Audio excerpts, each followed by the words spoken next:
Hak sandarik no pra archapsan, hak dor bartlang jang Lok Sabha, u Dr. Ricky Andrew Syngkon, loyo ban kran halo ke cing ki paj ba kari khasi chaintia, ki ba mat na ke cing pentrei ke surak, kawai ke ban Shillong Shadauki, berkawai pat jang Western Bypass, ya ke belah pentrei da company NHIDCL, berklaim da buat renti yak standard operating procedures. Hak jing yo lat jong nui nong mikmat ban yang ban kran hak benta jong jing ai lat jong Lok Sabha ke batang siminit ban kran ulah kran ni ke mat ke bola pensengau bag jing kran jong u kadai ban kerpat yu menteri bakmi ke ministry bod sim khia ban Siew ke bai Lutksan syakin nong ram ba kinong penia I guest house ba kiwe dia ki bal syakta na ke jing pentrai klemakor ke bala penkala dor kiwa ba rubo undawa bak sarkar kadai ban pistom ki brang keti kamtam ki kontraktor.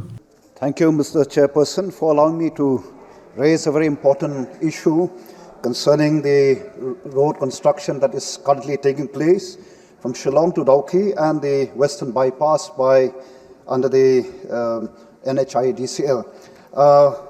Through you, Mrs. Chairperson, I would like to request the concerned minister to consider paying compensation to the farmers, then the homestay operators, store operators, whose livelihood have been greatly affected due to the unmindful dumping of debris along the streams, and this has affected, the paddy fields. It has affected the water source of many people who have been living, through depending on these natural resources. Yes, and therefore, I would urge, or rather, I would request the concerned minister to consider some kind of compensation to these people, and at the same time to take stern action against those involved in such unmindful and selfish act by contractors in the name of development. Thank you, Mr. Chairperson. Habatin, pej bahagi kishab plus F. Ka plus F? Hakabam bangibam dunaki eki batay kamet. Namar kata habathiru atau khau kamlu ka umpnyang kadut pet ya ka sharp plus F ha ka jingsom.